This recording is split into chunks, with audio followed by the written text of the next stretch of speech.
Hello everyone and welcome to instant biology by doctor Neelab. इस समय मैं CSIR institute of microbial technology की website के ऊपर हूँ। ज़्यादातर स्टूडेंट्स चाहते हैं कि उनकी PhD किसी CSIR इंस्टीट्यूट से हो या बहुत ही बढ़िया इंस्टीट्यूट से हो। तो अच्छी PhD CSIR इंस्टीट्यूट्स में काफ़ी अच्छी PhD होती है, आप जानते हैं। और इंस्टीट्यूट ऑफ माइक्रोबियल टेक्नोलॉजी बहुत ही अच्छा इंस्टीट्यूट है अगर आपको माइक्रोब्स पे काम करना अच्छा लगता है। अगर आपका फील्ड ऑफ इंटरेस्ट माइक्रोबायोलॉजी है तो आपके लिए ये इंस्टीट्यूट बहुत अच्छा इंस्टीट्यूट साबित हो सकता है। इसी इंस्टीट्यूट में PhD के लिए एडवर्टाइजमेंट निकला हुआ है, उसी के सिलसिले में मैं ये वीडियो बना रहा हूँ। इस वीडियो को अंत तक देखिएगा। आपके जितने भी क्वेश्चंस होंगे इंस्टीट्यूट ऑफ माइक्रोबियल टेक्नोलॉजी से रिलेटेड, यहाँ पे PhD करने से रिलेटेड, वो सारे के सारे सॉर्ट आउट हो जाएंगे। तो जैसे ही आप यहाँ पे नीचे स्क्रॉल करने जाएंगे, इसकी पहले वेबसाइट के बारे में बता देता हूँ, www.imtech.res.in। ये इंस्टीट्यूट जो है ये माइक्रोबियल टेक्नोलॉजी पे काफ़ी अच्छा काम कराता है, जैसे मैंने पहले ही बोला आपसे। ये इसका PhD एडमिशन यहाँ पे अनाउंस हुआ है अगस्त सेशन के लिए 2023। अब जैसे ही आप इस पर क्लिक करेंगे यहाँ पे, तो आप एक पेज के ऊपर रीडायरेक्ट होंगे। मैंने ऑलरेडी वो पेज ओपन कर रखा है, तो ये पेज है। अब देखिए यहाँ पे सारी की सारी इन्फॉर्मेशन दी हुई है इस एडवर्टाइजमेंट से रिलेटेड। तो सबसे पहले यहाँ पे देखते हैं कि CSIR इमटेक से अगर आप PhD करते हैं तो आपको ACSIR के थ्रू, ACSIR जिसको हम academy of scientific and innovative research के थ्रू आपको PhD की डिग्री मिलेगी। पहले CSIR की कोई भी यूनिवर्सिटी से कोलैबोरेशन करना पड़ता था। CSIR में इंस्टीट्यूट्स में PhD करने वाले स्टूडेंट्स को किसी यूनिवर्सिटी में अपने आप को रजिस्टर करना पड़ता था, बट अब academy of scientific and innovative research के माध्यम से आपको डिग्री मिलेगी। दूसरी चीज़, यहाँ पे किस किस सब्जेक्ट में रिसर्च की जाती है उसके बारे में यहाँ पे मेंशन्ड है। Molecular microbiology, microbial genetics, epigenetics, microbial genomics, host microbe interaction, pathogen biology, cellular trafficking, microbial cell biology, structural biology, drug designing and development, industrial and environmental microbiology, genetic engineering, microbial diversity and ecology, bio informatics and big data analytics, biochemical engineering and medicinal chemistry. तो आप देख सकते हैं कि यहाँ पे ज़्यादा highlighted आपकी माइक्रोबायोलॉजी फील्ड है। अब इसके ऊपर नीचे आप स्क्रॉल करेंगे तो ACSIR इमटेक ACSIR PhD प्रोग्राम अगस्त 2023। एक और बात यहीं पे बता दूं कि ये जो सबमिशन की डेडलाइन जो यहाँ पे है वो 28 फरवरी 2023 को डेडलाइन एंड हो रही है, इसका ध्यान रखिएगा। और अगर आपको यहाँ पे अप्लाई करना है तो इस वेबसाइट के थ्रू आपको अप्लाई करना होगा। मैं अभी आपको इस वेबसाइट के ऊपर भी ले करके चलूँगा, पहले बाकी डिटेल्स यहाँ पे मैं उसको डिस्कस कर लेता हूँ। एक और इम्पॉर्टेंट चीज़ कि ये इंस्टीट्यूट है कहाँ पे, ये इंस्टीट्यूट चंडीगढ़ में है, ये बात ध्यान रखिएगा। अब चलिए हम एलिजिबिलिटी देख लेते हैं कि इस प्रोग्राम में, यानी कि यहाँ पे PhD करने के लिए क्या क्या एलिजिबिलिटी क्राइटेरियाज़ है।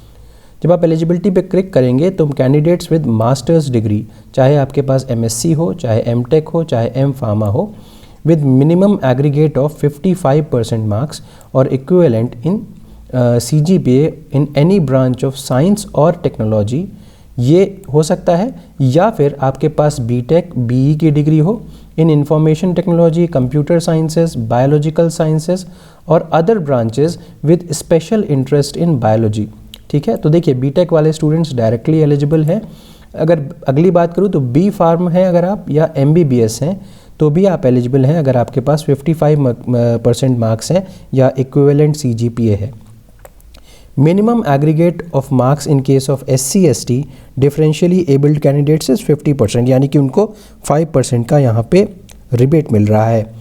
नेक्स्ट अगर मैं बात करूं तो candidates having any of the valid and tenable fellowships from CSIR, UGC net, DBT JRF A category only. यहाँ पे याद रखिएगा DBT JRF की दो कैटेगरीज होती है, एक A और एक B, लेकिन यहाँ पे DBT JRF A कैटेगरी को ही मान्यता दी जाएगी। Next DST inspire fellowship, ICMR JRF examination या इक्विवेलेंट फेलोशिप भी एलिजिबल टू अप्लाई है। BTech BE B Pharm students with valid GATE score or qualified GPAT must fulfill the eligibility conditions of CSIR's JRF GATE fellowship। यानी कि अब यहाँ पे एक चीज़ ध्यान रखिए कि जो students B Tech, BE, B pharm है और उनके पास एक वैलिड गेट स्कोर है या फिर वो जीपैट क्वालिफाई करके आ रहे हैं, तो उनको CSIR की एक और फेलोशिप होती है जिसको बोलते हैं JRF गेट फेलोशिप, जिसके बारे में आई बिलीव आपको ज़रूर पता होगा।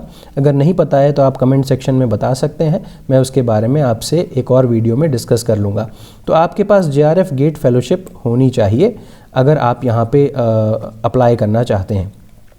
Next, candidates with lecturership, assistant professorship only in CSIR UGC NET examinations, or candidates selected for working only in ICMR projects, or candidates having MSc, MTech, MPharm with GATE, GPAT are not eligible। बहुत important point है, अगर आपके पास सिर्फ LS है CSIR UGC NET का तो आप apply नहीं कर सकते।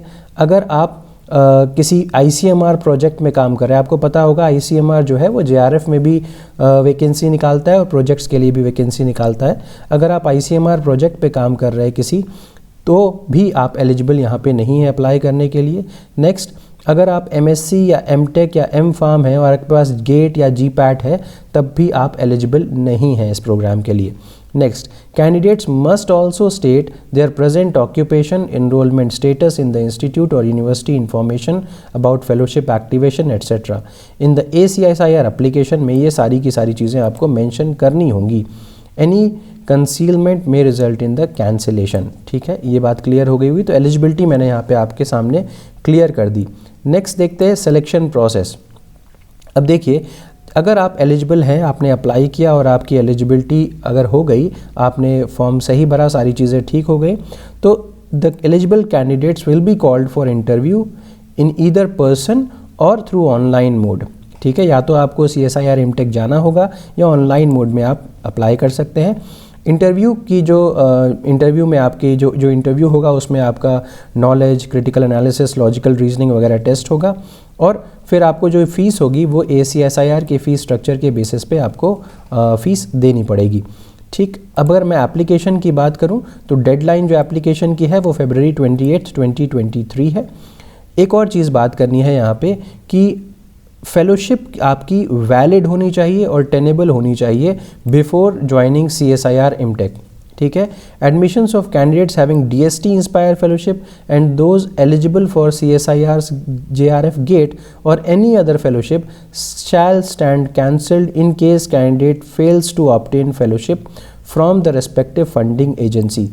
मतलब अगर किसी फंडिंग एजेंसी ने आपको फंड नहीं दिया तो आप की जो PhD है वो कैंसिल कर दी जाएगी, क्योंकि CSIR MTech आपको किसी भी तरीके का फाइनेंशियल सपोर्ट नहीं देगा। तो ये पूरी डिस्कशन हो गया एप्लीकेशन का। कॉन्टैक्ट डिटेल्स यहाँ पे मेंशन्ड है, अगर आपको PhD से रिलेटेड कोई भी इन्फॉर्मेशन चाहिए तो आप यहाँ पे इनसे पूछ सकते हैं। हॉस्टल एकोमोडेशंस यहाँ पे अवेलेबल है, डिपेंडिंग अपॉन द अगर खाली होगा तो आपको हॉस्टल भी यहाँ से मिल सकता है। अच्छा, अगर मैं वापस आऊँ प्रोग्राम के बारे में तो आपने देखा था यहाँ पे नीचे मेंशन था कि online application should be submitted at this address http://acsir.res.in। तो मैंने ऑलरेडी वो पेज खोल रखा है, ये देखिए, ये acsir.res.in है, आप ऊपर देख सकते हैं, इसकी वेबसाइट है ये। जब आप यहाँ पे आएंगे तो इस जगह पे यानी कि इसी इंस्टीट्यूट यानी कि यहीं पे आकर के आपको ऑनलाइन फॉर्म भरना होगा। अब ऑनलाइन फॉर्म किस तरीके से भरना है, ये इसकी वेबसाइट है। अब जब आपको ऑनलाइन फॉर्म भरना हो तो आप यहाँ एडमिशन सेक्शन पे आइए और ऑनलाइन एडमिशन पोर्टल पे क्लिक कर दीजिए।